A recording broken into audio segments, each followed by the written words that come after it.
Student sculpture को भी fine arts में ही कंसिडर किया जाता है। ये एक बहुत एंशंट आर्ट फॉर्म है। इनिशियली जो इसका हमें जो एग्जांपल्स मिलती हैं वो ज़्यादातर रिलीजियस सिंबलिज्म से रिलेट करती हैं, लेकिन बाद में हम रेनेसांस में आके देखते हैं कि स्कल्पचर जो है उसकी एक एस्थेटिक और इंटेलेक्चुअल अप्रेजल के लिए भी उसको इस्तेमाल किया जाता है। जो ग्रीक्स में हमें स्कल्पचर मिलता है उसमें परफेक्शन को वो लोग उनका ऑब्जेक्टिव होता था कि परफेक्ट फॉर्म वो क्रिएट करें जो ह्यूमन एनाटमी के अकॉर्डिंगली बिल्कुल एक्यूरेट हो। रेनेसांस में जो हमें दूसरे एस्थेटिक पर्पसेस भी साथ में हमें नजर आते हैं, और उसके बाद फिर जो बाद में आर्ट मूवमेंट्स जिस तरह से डेवलप हुई उन्होंने फिर स्कल्पचर के आर्ट को भी इन्फ्लुएंस किया। जो फॉर्मल डेफिनेशन स्कल्पचर की अगर हम कर सकते हैं तो कुछ इस तरह से कर सकते हैं कि ये एक 3 डायमेंशनल फॉर्म होती है जिसको या तो मोल्ड किया जाता है, शेप किया जाता है, या इसको कार्व किया जाता है, और इसमें डिफरेंट तरह के मटेरियल्स इस्तेमाल होते हैं स्कल्पचर बनाने के लिए, जिसमें क्ले है, स्टोन है, मेटल है, वैक्स है, उसके बाद ग्लास स्कल्पचर भी होते हैं, प्लास्टिक, और फिर वुड स्कल्पचर्स एक बहुत एंशंट हमें मटेरियल है जो वुड का हमें मिलता है, जो बहुत ज़्यादा जिसकी हमें एग्जांपल्स मिलती हैं। उसके बाद इसमें जो टूल्स इस्तेमाल होते हैं उसमें मॉडलिंग टूल्स होते हैं, बेसिकली स्टैंड्स होते हैं जिसपे स्कल्पचर को रख के कार्व किया जाता है। उसके बाद मैग्नीफायर्स होते हैं जहाँ पे डिटेल रिक्वायर्ड होती है स्कल्पटर के लिए कि वो डिटेल के अंदर अगर कोई काम करना चाहता है तो फिर वो मैग्नीफायर को इस्तेमाल करता है। आर्मेचर्स होते हैं जो उनकी स्टैंडिंग पोस्चर को हेल्प करते हैं, और फिर डिफरेंट वायर्स को इस्तेमाल किया जाता है, वो भी उनकी एनाटमी को एक फिक्स करने के लिए इस्तेमाल किया जाता है।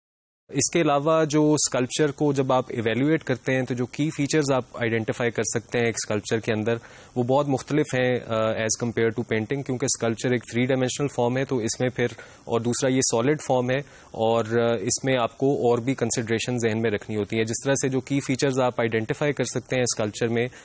उनमें एक तो मटेरियल है, उसके बाद जो पोस्चर है उस स्कल्पचर का वो एक इम्पॉर्टेंस रखता है, फिर सरफेस की फिनिश किस तरह की है, एजेस को किस तरह से दिखाया गया है, उसके बाद टेक्सचर किस तरह क्रिएट किया गया है, उसमें कलर अगर इस्तेमाल हुआ है, फिर स्कल्पचर का स्केल बहुत इंपॉर्टेंस रखता है क्योंकि इससे बहुत इम्पैक्ट क्रिएट किया जा सकता है, फिर उसका मैस और उसका सेंटर ऑफ ग्रेविटी, क्योंकि स्कल्पचर जो है 3 डायमेंशनल फॉर्म है तो उसमें सेंटर ऑफ ग्रेविटी एक इम्पॉर्टेंस रखता है। उसने एक स्टैंडिंग या सिटिंग पोस्चर में जहां भी आप उसको डेवलप करते हैं, बनाते हैं, तो उसमें आपको ये ख्याल रखना होता है कि उसने उस फॉर्म में रहने के लिए एक सेंटर ऑफ ग्रेविटी आपको डिटरमिन करना होता है और उसके अकॉर्डिंगली फॉर्म को डेवलप करना होता है। फिर उसका वॉल्यूम, उसकी वो स्पेस जितनी ऑक्यूपाई करता है, फिर अगर स्कल्पचर स्टैटिक भी हो सकता है और उसमें आप मोशन भी दिखा सकते हैं, उस मूवमेंट को किस तरह से कैप्चर आप करेंगे स्कल्पचर में, ये भी एक इम्पॉर्टेंट की एलिमेंट है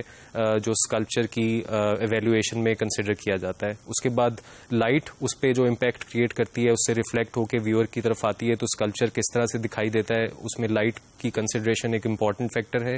फिर उसकी यूटिलिटी और रिलायबिलिटी, जिस तरह म्यूरल में हमने देखा कि जो क्योंकि वो पब्लिक प्लेसेस पे होता है तो इसलिए उसकी रिलायबिलिटी को इम्पॉर्टेंस दी जाती है। इसी तरह स्कल्पचर जो एक 3 डायमेंशनल आर्ट फॉर्म है उसका एक मैस है, एक वॉल्यूम है और एक सर्टन स्पेस ऑक्यूपाई करता है, तो उसमें भी फिर आपको रिलायबिलिटी के फीचर्स को ज़हन में रखना होता है कि किस तरह का मटेरियल इस्तेमाल करेंगे तो वो कितना रिलायबल होगा। अब इसमें हम डिफरेंट एग्जांपल्स देखते हैं। आप देखेंगे कि जिस जिस तरह से इंसान की समझ इवॉल्व हुई है, इंसान की परसेप्शन इवॉल्व हुई है, या सोशल रियलिटी में जिस तरह से चेंजेस आए हैं स्टाइल्स में, वो हमें स्कल्पचर्स में रिफ्लेक्ट होते हुए दिखाई देते हैं।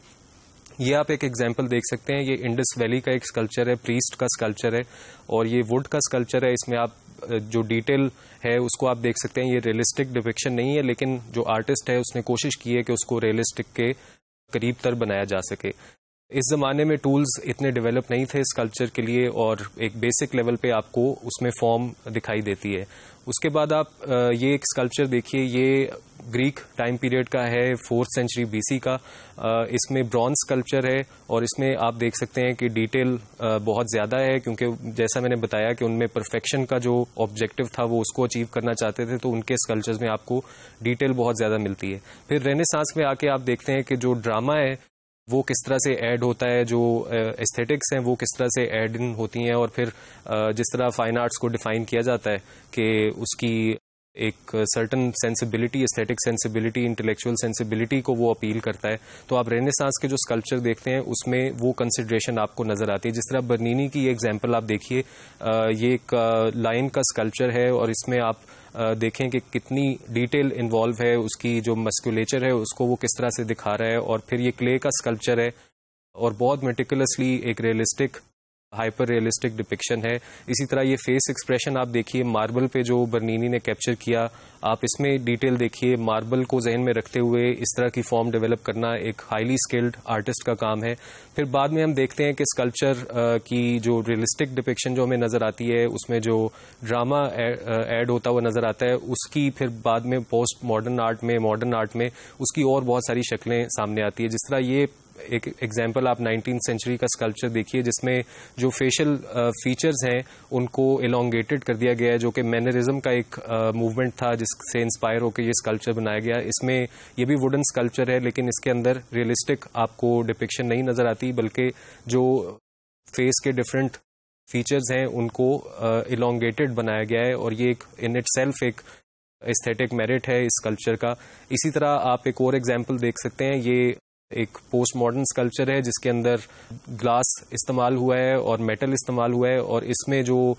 इसकी इंटेलेक्चुअल पर्पस है वो ये है कि ये आपको जब आप इसके अंदर खड़े होकर अपने आप को देखते हैं तो आपको अपना इमेज उल्टा नजर आता है। और इस स्कल्पचर का टाइटल भी ये है कि turning the world upside down. तो ये एक एस्थेटिक और इंटेलेक्चुअल पर्पस के लिए आपको एक एग्जाम्पल, आप इसको देख सकते हैं एज एग्जाम्पल। उसके बाद ये पाकिस्तानी आर्टिस्ट का एक वुडन स्कल्पचर है जो शाहिद सज्जाद का, जिसमें आप देख सकते हैं कि ये एक ह्यूमन पर्सनैलिटी की जो डाइकोटमी है ये उस पर बेस्ड है, जिसमें जो आर्टिस्ट का मकसद है वो ये है कि वो ह्यूमन इंडिविजुअल जो है उसकी इस ट्रेट को दिखा सके कि उसके अपने ही अंदर दो लोग मौजूद होते हैं, एक वो जो कि जिसको वो समझता है कि वो खुद है, और एक वो जिसको अभी समझना बाकी है। तो ये एक डाइकोटमी इंसान के अंदर स्कल्पचर के थ्रू आर्टिस्ट ने दिखाई है। ये भी एक इंटेलेक्चुअल फंक्शन है स्कल्पचर का, कि आप उसके थ्रू एक इंटेलेक्चुअल सेंसिबिलिटी को एंगेज कर रहे हैं कि इंसान अपने आप पे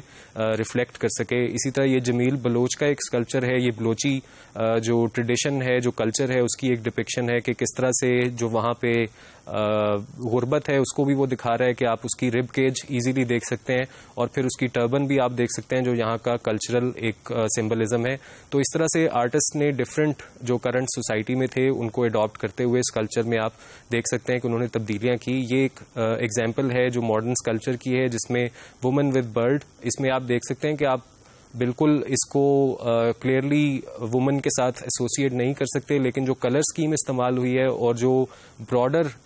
एनाटॉमिकल डिटेल है उससे ये सजेस्ट करता है कि ये वुमन स्कल्पचर हो सकता है। और ये एक पोस्ट मॉडर्न डिपिक्शन है जिसमें आर्टिस्ट का मकसद जो है वो ये है कि जो मीनिंग है उसको इम्पोर्टेंस दी जाए, ना कि फॉर्म को। तो ये डिफरेंट ट्रेंड्स हमें स्कल्पचर के अंदर नजर आते हैं, और ये एक बहुत इंपॉर्टेंट आर्ट फॉर्म रहा है। लेकिन इसकी रिलीजन के साथ एसोसिएशन इस तरह की डेवलप हो गई जिसमें आइडल वर्शिपिंग शामिल थी, कि इसको बाज कल्चर्स में इसको प्रोहिबिटेड समझा जाता है। वहाँ पे जहाँ पे ह्यूमन फिगर जो है वो प्रोहिबिटेड है, वहाँ पे दूसरी तरह के स्कल्पचर्स आपको ज़रूर मिलते हैं जिसमें एब्स्ट्रैक्शन मौजूद है, जिसमें मॉडर्न कॉन्सेप्ट्स मौजूद हैं। तो स्कल्पचर एक फाइन आर्ट की ही फॉर्म है, इसमें 3 डायमेंशनल होने की वजह से कंसिडरेशंस कुछ फ़र्क हो जाती हैं, लेकिन जो